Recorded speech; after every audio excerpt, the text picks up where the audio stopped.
캄보디아에서 범죄에 가담했다가 국내로 송환된 피의자 58명에 대해 검찰이 구속영장을 청구한 가운데 잠시 오후 2시에는 양국 경찰 수뇌부 회담이 예정돼 있습니다. 한편 초등생을 살해한 혐의로 기소된 교사 명재환에 대한 1심 판결 결과도 잠시 후 나올 예정인데요. 관련 내용들 손수호 변호사와 함께 얘기 나눠보겠습니다. 어서 오세요. 네, 안녕하세요. 예. 자, 말씀드렸던 것처럼 잠시 오후 2시에 경찰 수뇌부 간의 양자 회담이 열립니다. 현재 사건 처리 전담 경찰관을 의미하는 코리안 데스크 이 부분 설치 여부가 좀 관심인데요. 어떤 성과를 오늘 회담에서 기대해 볼 수 있겠습니까? 네, 설치되면 지금보다는 범죄에 대응할 수 있는 그런 능력이 향상될 것으로 보입니다. 네. 다만 구체적인 규모라든지 또는 권한 등에 따라서 실제 얻을 수 있는 성과는 달라질 수 있겠습니다만 적어도 지금보다는 개선되지 않겠느냐라는 생각을 할 수 있겠죠. 예. 그런데 여러 개로 좀 나눠서 생각을 해야 될 것 같아요. 우선 첫 번째는 설치 필요성에 대해서 우리 정부와 또 우리 경찰과 우리 국민들이 생각하는 그 수준과 또 캄보디아 현지 캄보디아 정부와 캄보디아 경찰이 어느 정도로 공감하는가 여기에 대한 이견이 있을 수도 있고요. 또한 완전히 공감대가 형성되지 않을 가능성도 배제할 수는 없습니다. 예. 이 부분은 우리 경찰이 캄보디아에게 충분하게 설명을 해서 동의를 구해야 되는 사안으로 보이고요. 또한 두 번째는 경찰 대 경찰 간 노력으로만 모든 것이 진행되는 건 아닌 것 같아요. 즉 이미 동시에 다양한 수단을 통해서 양국 간에 여러 가지 교섭이 진행되고 있을 것으로 짐작되고요. 특히 외교 사안이잖아요. 예. 그러다 보니 경찰뿐만 아니라 외교부를 비롯한 여러 정부 부처가 함께 노력을 해서 설치될 수 있도록 노력을 해야 되는 그런 상황으로 볼 수 있겠습니다. 예.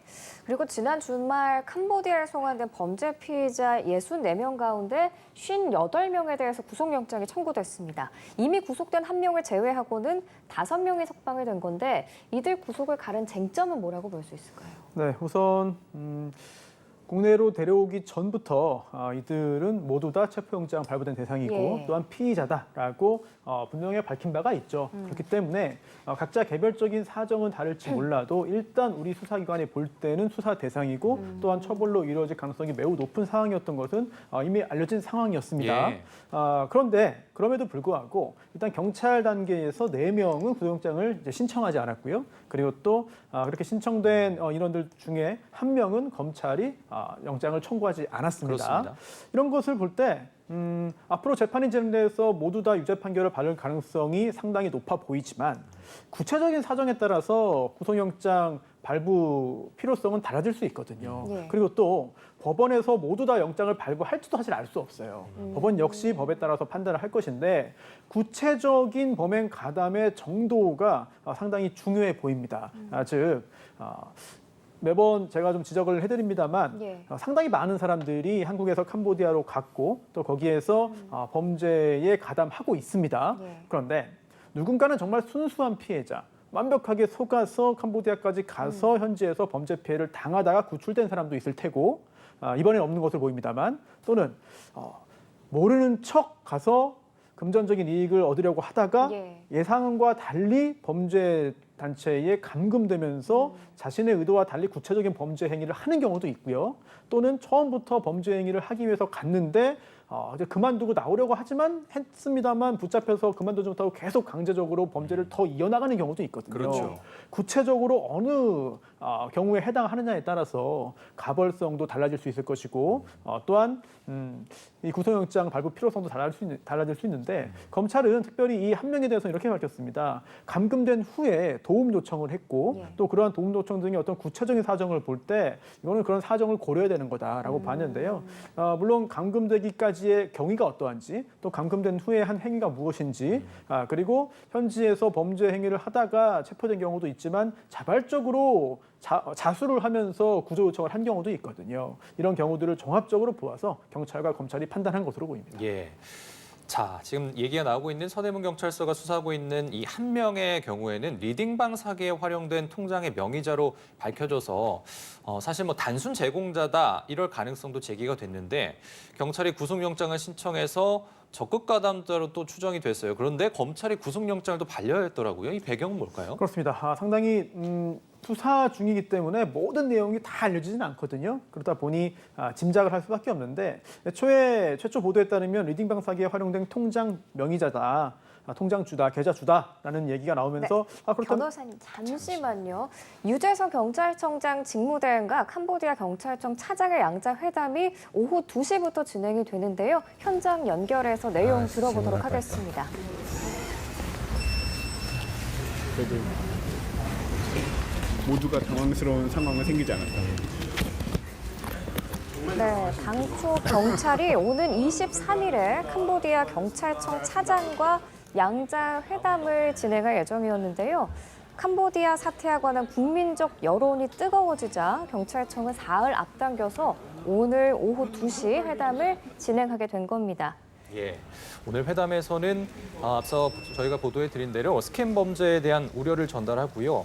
캄보디아와 한국 양국 경찰 협력을 어떻게 강화할 것인지 강화 방안에 대해서도 논의를 하고요. 또 코리안 데스크 등이 주요 의제로 논의가 될 예정입니다. 앞서 정부 합동대응단은 캄보디아 현지 방문을 통해서 캄보디아 당국과 합동 TF 구성을 합의하기도 했는데요. 관련된 내용이 전해지는 대로 저희가 다시 정리해서 또 전달을 해드리도록 하겠습니다. 자, 저희는 손수호 변호사와 함께 하고 있었습니다. 앞서 드린 질문을 요약해서 다시 한번 드려보면 경찰이 구속영장을 이 한 명에 대해서 이제 신청을 했는데 검찰은 구속영장을 반려했단 말이죠. 이 배경에 대해서 여쭙습니다. 네네. 처음에 경찰 단계에서는 뭐 단순 제공자 아니냐 이런 얘기가 나왔다가 그 후에 경찰이 구속영장을 신청했기 때문에 이건 단순 제공자가 아니라 단순히 통장을 제공한 것에 그치는 것이 아니라 적극적으로 가담한 거 아니냐라는 짐작들이 나왔죠. 하지만 최종적으로 검찰은 영장을 반려했습니다. 청구하지 않았습니다. 근데 그 이유 역시 좀 전에 말씀드린 것처럼 구체적으로 이 피의자가 어떤 행동을 했느냐, 그리고 캄보디아까지 가게 된 경위가 무엇이고 캄보디아에 가서 어떤 일을 겪었느냐, 얼마나 적극적으로 가담한 것이냐 등등을 종합적으로 본 것으로 분석할 수 있겠습니다. 물론 지금 일단 경찰이 구속영장을 청구하지 않았습니다만 추후에 재판까지 간다면 유죄 판결이 나올 가능성은 상당히 높아 보이고요. 다만 지금 우리는 캄보디아에 있었던 이번에 함께 송환된 여러 사람을 좀 묶어서 생각하는 경향들이 있습니다만 사실 개개의 피의자별로 다 각각의 사안이거든요. 그렇습니다. 그러다 보니 구체적으로 가벌성이 어느 정도 있고 또한 재판을 통해서 어떤 결과가 나올지 여부는 각각 다 따져보는 것이 맞아요. 그래서 아니 캄보디아에서 이렇게 범죄에 가담했는데 우리나라에 한꺼번에 다 한 비행기에 태우고 왔는데 왜 수사기관의 대응이 다르냐 의문을 제기할 수 있겠습니다만 뭐 이해는 갑니다만 네, 공감되는 부분도 있습니다만 구체적으로 얼마나 적극적으로 가담했으며 어떤 행동을 언제 누구를 상대로 어떻게 했느냐 여부가 굉장히 좀 중요하게 보이겠고요. 또 하나 중요한 것은 설령 이런 범죄에 가담했다 하더라도 어떤 폭력이라든지 협박에 의해서 강제로 이제 그 범죄에 가담하게 된 것인지 아니면 본인의 범죄 수익 목적으로 적극적으로 가담을 했던 것인지 또 만약에 범죄 수익을 얻었다 하더라도 그게 어느 정도 수익인지 등등을 종합적으로 따질 수밖에 없어 보입니다. 예. 또 정부는 캄보디아에서 벌어진 범죄로 발생한 현지 범죄 수익을 국내로 환수하는 방안도 추진 중인데 그러기 위해서는 범죄 피해자 그리고 피해액을 특정하는 게 먼저이잖아요. 이 범죄 수익에 대한 국내 환수 가능할 거라고 보시나요? 제도가 있긴 하죠. 국제 형사사법공조 조약, 우리나라도 그리고 캄보디아도 모두 가입했기 때문에 적용은 됩니다. 다만 현실적으로 실효성이 있는 조치이겠느냐라고 한다면 저는 사실 부정적이라는 말씀을 드릴 수밖에 없습니다. 이런 절차가 진행되고 존재하고 또한 한국과 캄보디아가 모두 적극적으로 나설 것이기 때문에 국내 피해자들의 피해액이 다 환수될 것이다, 피해가 보전될 것이다 라고 말씀드리기는 힘듭니다. 우선 그 이유가 이 절차가 진행된다 하더라도 우선 우리나라에서 이 피해자가 누구이며 가해자가 누구이며 피해액이 얼마인지가 확정돼야 됩니다.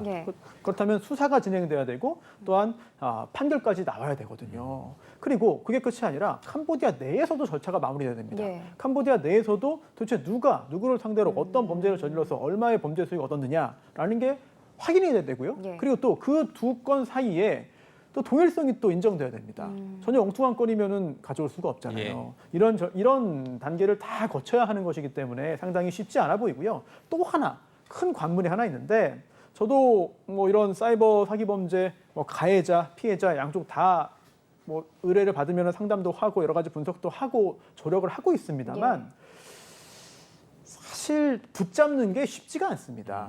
그리고 게다가 국내도 아니고 해외에 있잖아요. 그렇기 때문에 범죄 가담자를 다 잡는 것도 쉽지 않고 또 붙잡는다 하더라도 이제 범죄 조직의 상층부에 있는 그런 주도자, 주모자를 잡는 것도 쉽지가 않습니다. 그렇습니다. 붙잡을 경우에 우리나라에서 이제 뭐 현금을 인출하거나 또는 기타 계좌를 제공하거나 이런 하급 수행자들은 상대적으로 체포하는 것이 쉬워도 이 범죄를 주도한 사람들을 잡는 것은 상당히 쉽지 않고 또한 지금 이 사건의 경우에는 우리나라 국민이 아니라 중국인이 또 다른 외국인 캄보디아에서 이런 범죄를 했을 가능성 또 캄보디아 정부 그리고 캄보디아 수사기관이 상당 부분 결탁해서 비호하고 있을 가능성 또한 우리 기준으로 판단할 수 없거든요. 수사도 그렇고 재판도 그렇고 처벌도 그렇고 행정도 그렇고 우리와는 상당히 다릅니다. 그렇기 때문에 수사와 재판과 그 후에 행정적인 조치가 원만하게 진행되어서 우리 국민들의 피해가 보전될 것을 기대하는 것은 사실은 그렇게 낙관적으로 볼 상황은 아닌 것 같습니다. 예. 알겠습니다. 관련해서 뭐 여러 가지 기준과 가능성을 종합적으로 판단해서 수사가 이루어져야 할 것이다라는 말씀해 주셨는데요. 오늘 오전 캄보디아 현지에서 고문 끝에 숨진 한국인 대학생에 대한 공동 부검이 진행이 됐습니다. 저희가 오늘 오전에 프놈펜 현지의 사원 모습도 좀 보여드렸는데 결과는 좀 기다려 봐야겠습니다만 현재까지 전해진 소식으로는 잔인한 고문 끝에 숨진 것으로 추정이 되고 있는데 오늘 부검을 통해서 구체적으로 좀 어떤 부분들을 들여다봐야 할까요? 네, 부검 개시하는 것까지 참 힘들었습니다. 네, 과정도 복잡했고 다행히도 공동으로 부검이 진행될 수 있게 되었는데요. 이러한 절차 진행할 수 있게 노력을 한 부분은 저희가 성과로 볼 수 있겠죠. 예. 근데 중요한 것은 왜 그러면 공동으로 부검을 하느냐 이 부분입니다.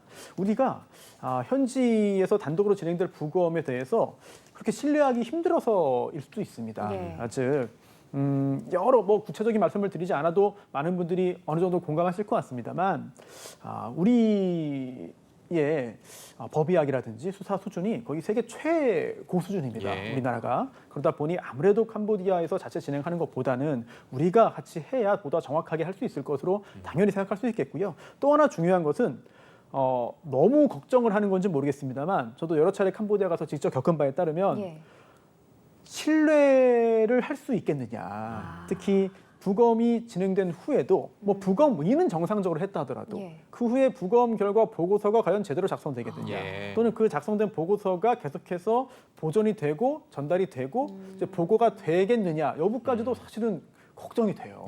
그런 부분들까지도 우리 수사기관이 그냥 넘어가지 않은 것으로 보이고요. 또 하나 이렇게 함께 부검을 정확하게 함으로써 밝혀낼 수 있는 것들이 꽤 많을 것 같아요. 왜냐하면 현지 경찰이 직접 눈으로 보고 이제 검안을 통해서 고문으로 인한 심장마비를 사인으로 판단을 한 거잖아요. 그런데 이거는 직접 부검을 통해서 확인하기 전까지는 완벽하게 밝혀진 것은 아닙니다. 그냥 추정인 거죠. 그렇습니다. 일단 눈으로 볼 때는 고문이 이루어졌을 것으로 보인다. 이거는 외상이 많아 보인다는 얘기겠죠. 그리고 또 그 외에 심장마비로 추정하는 것도 부검을 통해서 확인을 해야 되는 것이거든요. 그래서 만약에 부검 결과 심장마비가 사인이 아니라 그 외에 다른 사인이 나타날 수도 있습니다. 드러날 수 있는 것이고요. 그리고 또 결국 이 부검을 해서 부검을 하는 이유는 사인을 밝혀내는 것, 그리고 또 이 사인을 밝혀냄으로써 누가 범죄를 저질렀냐, 누구를 처벌해야 되느냐, 몇 명이나 가담했느냐, 누가 누구에게 범행을 혹시 교사하거나 시킨 것은 아니냐, 혹시 조직적으로 이런 범죄가 수차례 이루어진 것은 아니냐, 밝혀지지 않은 다른 범죄가 있는 거 아니냐 등등 다양한 사실들을 밝혀낼 가능성이 있습니다. 부검을 통해서 확인을 해야 되는 것이고요. 또 하나 현지에서 좀 나오는 이야기로는 장기 훼손 여부도 확인하고 있다라고 하는데요. 물론 이 장기 훼손이라는 게 크게 보면 두 가지로도 해석됩니다. 우선 첫 번째는 눈으로 볼 때는 심장마비로 보이니까 외상은 있지만 장기에 심각한 손상은 아닐 수도 있다라고 볼 수 있어요. 하지만 부검을 해보니 내장 기관이 파열되었거나 기타 기능을 상실했을 가능성도 있기 때문에 그런 취지에서의 장기 훼손 여부를 언급했을 가능성도 있고요. 다른 사인으로. 그렇습니다. 또 하나는 현지에 있는 우리 교민도 이런 언급을 했고 또한 현지에서 범죄에 가담했다가 탈출한 우리 국민도 언급을 한 적이 있는데 예. 사실관계는 확인 안 됐습니다만 예. 현재 범죄 조직이 장기 매매에 나선 거 아니냐 이런 언급도 있습니다. 물론 우리 정부에서 확인한 것은 아닙니다만 그래서 지금 언급되고 있는 이 장기 훼손이라는 게 장기 기능 상실 외부 공격에 의한 기능 상실을 의미하는 것인지 아니면 장기 매매의 목적에 따른 그런 살인까지도 의미하는 것인지는 정확히 모르겠어요. 예. 다만 만약 장기 매매 정황이 있다 그러면 절개 등이 이루어지기 때문에 이 부분은 육안으로도 확인되거든요. 흔적이 남겠죠. 그렇습니다. 예. 하지만 그런 언급은 적어도 이 사안 관련해서 아직까지 알려진 바는 없기 때문에 너무 앞서서 걱정하는 건지는 모르겠습니다만 예. 꼭 이 건이 아니더라도 현지에서 벌어지는 뭐 소각장 설치, 뭐 장기 매매, 뭐 시신에 대한 소각 염려가 있기 때문에 이런 부분까지도 우리 수사기관이 뭐 가능성을 배제하지 않고 수사를 이어나가야 될 것으로 보입니다. 예, 부검 결과가 나오면 그 부분은 뭐 정확히 알게 되겠죠. 또 부검 후에 곧바로 화장 절차가 거치게 될 전망인데 뭐 시간이 얼마나 소요가 될지 모르겠습니다만 이르면 뭐 오늘 밤에 이 대학생 시신이 한국으로 운구될 가능성도 있는 건가요? 그렇습니다. 한 차례 부검이 이루어지고 또한 정확하게 과학적인 그런 의학적인 결과가 보고서로 작성이 된다면 예. 그 후에는 추가적인 확인의 필요성은 사라진다고 보는 것이 맞습니다. 그렇기 때문에 이제 망자에 대한 여러 가지 추모 감정 등을 고려해도 예. 하고 그리고 또 한국에 있는 유족들의 감정을 고려할 때 빠른 시간 안에 한국으로 운구해야 될 필요성이 있을 것이고요. 예. 또한 현지 언론 보도 그리고 또 우리 정부 관계자들의 언급에 따르더라도 빠르면 오늘 밤 안으로 운구될 것으로 보이기 때문에 예. 일단 부검 절차가 마무리되면 그 후에는 빠르게 한국으로 들어올 수 있지 않을까 싶습니다. 예.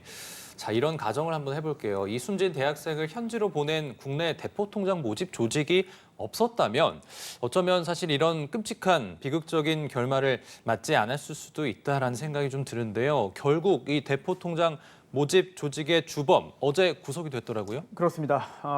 굉장히 안타까운 일입니다.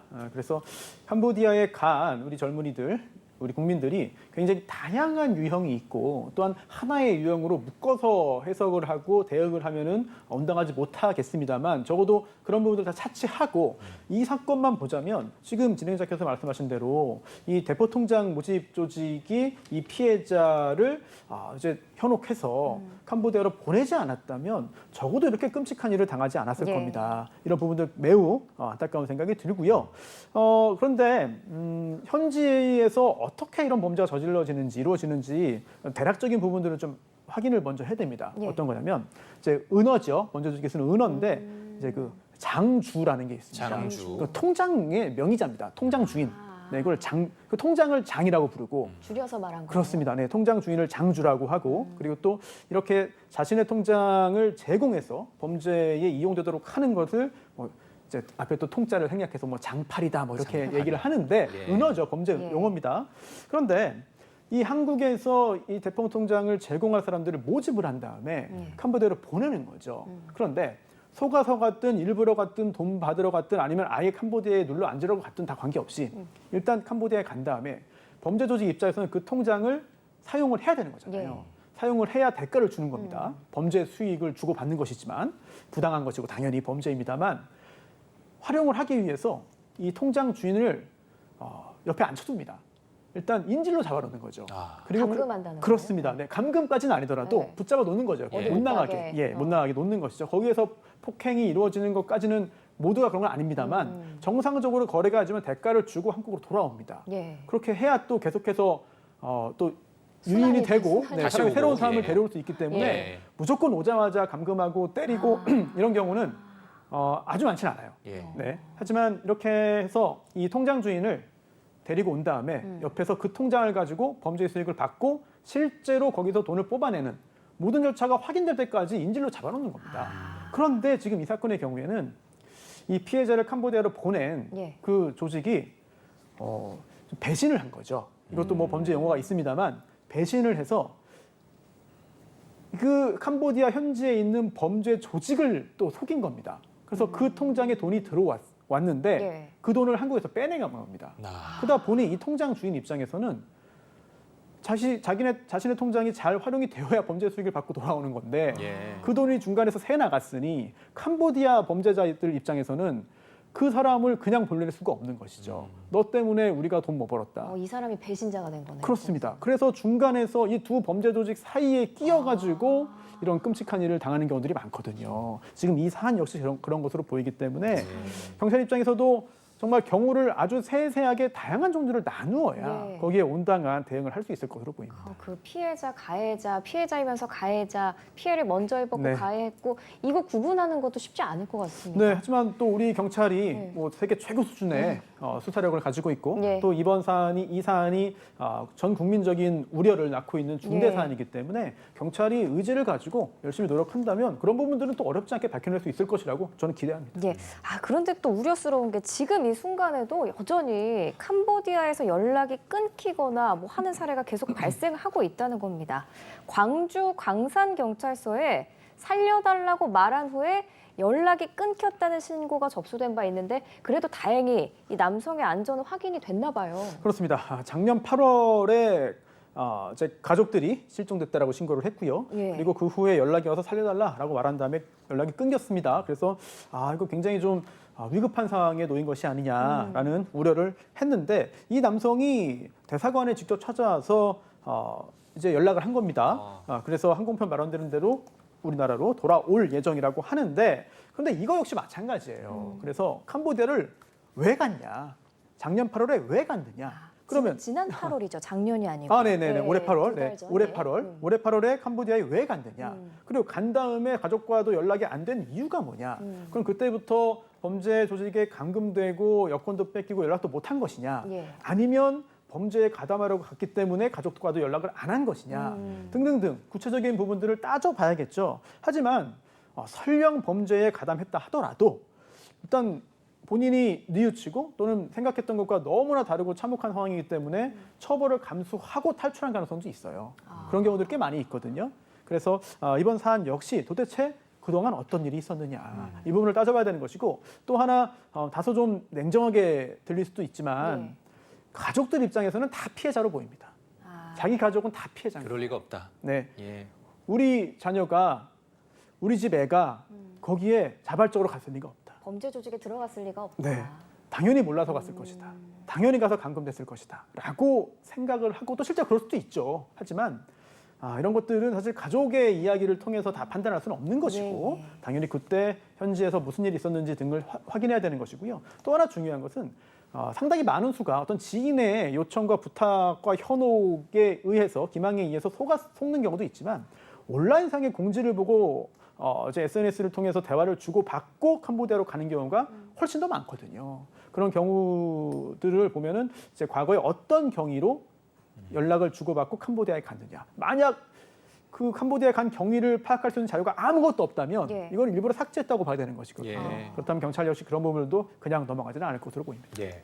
자, 앞서 정부는 캄보디아의 스캠 산업에 종사하는 한국인이 1,000명 남짓으로 추정된다는 자료를 밝혔습니다.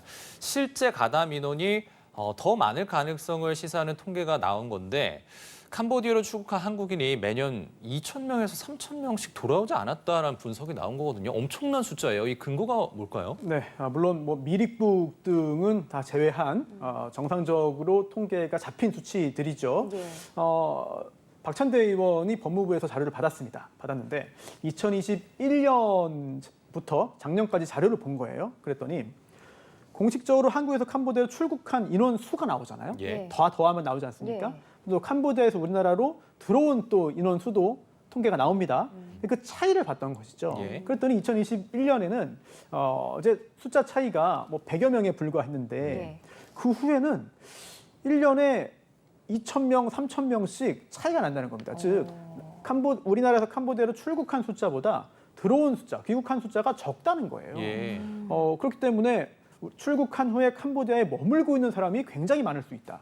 또는 출국한 후에 캄보디아에서 사망했거나 또는 캄보디아에 들어간 다음에 다른 국가로 뭐 강제로 이동되었거나 또는 뭐 인신매매 등을 당해서 팔려갔거나 예. 이런 가능성도 있지 않겠느냐라는 우려가 나오고 있고요. 또 하나 중요한 것은 지금 이 통계보다 더 많을 수도 있다는 분석도 나옵니다. 왜냐하면 이제 캄보디아 캄보디아와 국경을 맞대고 있는 다른 국가들이 있지 않습니까? 뭐 베트남도 그렇고요.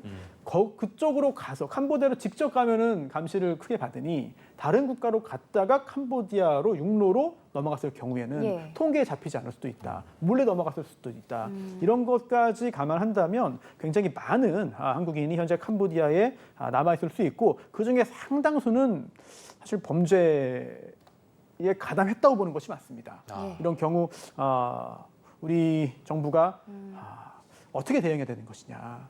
국민 정서와 예. 그리고 또 외교적인 여러 가지 어려움 등을 다 고려해서 잘 대응해야 되는 쉽지 않은 문제라고 보입니다. 맞습니다.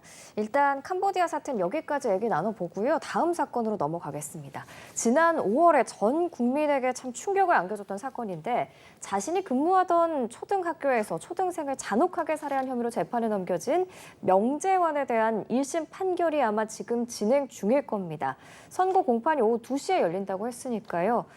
최대 쟁점 뭐라고 보십니까? 네. 본인이 범행을 자백했고요. 또한 유죄 판결이 나올 것으로 보입니다. 범죄 사실을 부인하지는 않고 있고요. 네. 명확하게 확인이 된 것이죠. 중요한 건 형량입니다. 검찰은 사형을 구형했습니다. 그런데 오늘 과연 형량이 어떻게 될지 판결을 지켜봐야 되는 것인데 중요한 것은 심신미약 등 인정 여부입니다. 예. 판단력이 부족하다. 그리고 또 사리 분별력이 부족하다. 이런 경우에는 형을 감경할 수 있죠. 예. 그렇기 때문에 다른 사람을 살해한 굉장히 흉악한 범죄를 저질렀다 하더라도 극형을 피할 가능성이 굉장히 높을 수 있는 것이죠. 예. 따라서 심신미약 인정 여부가 중요한 것인데요. 그런데 여기서도 여러 가지 따져볼 부분이 있습니다. 우선 검찰은 심신미약 인정되면 안 된다고 주장하고 있습니다. 즉 뭔가 이상해 보이고 그리고 예. 또 이 범죄 자체가 이상동기 범죄이긴 하지만 범행 당시에 판단력이 부족했던 것은 아니다. 따라서 심신미약 인정되면 안 된다라는 주장을 펴고 있고요. 그래서 예. 사형을 구형한 거죠. 다만 이 재판 당시에 피고인 측이 신청을 해서 정신감정이 이루어졌습니다. 근데 그 정신감정 결과 이제 정신과 의사들이 하는 것이죠. 감정을 하는 것이죠. 그 결과 심신미약 상태로 보인다는 판단이 나왔어요. 그렇기 때문에 오늘 심신미약 인정 여부가 굉장히 중요해지는데요. 하지만 원칙은 이렇습니다. 감정인이 정신감정 결과 심신미약으로 보인다라고 하더라도 그렇게 얘기를 했다 하더라도 법원이 인정하지 않을 수 있어요. 또 반대로 이 감정인이 감정 결과 이거는 심신미약 아닌 것 같습니다라고 해도 법원에서 판사가 이건 심신미약이다라고 할 수도 있습니다. 이거는 일반적인 눈높이에서 볼 때는 정신과 의사의 정신감정이니까 여러 가지 의료적인, 의학적인 부분으로 보이지만 우리 대법원 판례는 법률적인 판단이다. 그렇기 때문에 이제 정신감정 결과는 참고자료에 불과하다라는 입장으로 볼 수 있거든요. 그래서 오늘 법원이 과연 이 피고인에 대한 심신미약 여부를 인정할지 이 예. 여부가 오늘의 최대 쟁점이라고 볼 수 있습니다. 자, 앞서 검찰이 명 씨에 대해서 이제 사형을 구형했고 아무런 죄 없는 아동을 자신의 개인적인 감정으로 인해서 잔혹하게 살해한 이상동기 범죄라고 이제 강조를 했는데 이 피의자인 명재환이 현재까지 무려 90회가 넘는 반성문도 제출하기도 했거든요. 오늘 결과 어떻게 나올지 참 많은 주목이 되는데 이 반성문이나 이런 부분들이 좀 영향을 미치겠습니까? 반성문 영향이 없진 않습니다만 생각보다 이제 일반 대중에게는 굉장히 과대평가되고 있다라는 생각이 듭니다. 왜냐하면은 판결문의 구조를 보면은요 유죄일 경우에 이제 양형 판단을 하죠. 그러면서 이 피고인에게 불리한 부분들을 쭉 구체적으로 다 적어주고요. 그다음에 그럼에도 불구하고 피고인에게 유리한 부분도 쭉 적습니다. 네. 그런데 거기에 이제 반성문 제출 여부도 기재되는 경우가 많아요. 예. 즉 진지하게 반성하고 있다 이렇게 보는 것인데요.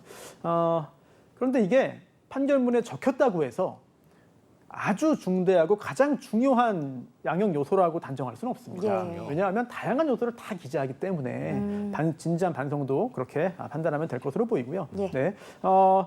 더 중요한 것은 용서를 받았느냐, 유족들과 합의 여부 또는 이제 공탁 여부 등등이 될 것으로 보이는데 오늘은 사실 이 반성문보다도 이 심신미약 여부가 형량에는 더 큰 영향을 줄 것으로 보입니다. 네, 알겠습니다. 아직 선고 결과는 나오지 않았는데 소식 들어오면 바로 전해드리겠습니다. 지금까지 손수호 변호사 함께했습니다. 잘 들었습니다. 고맙습니다.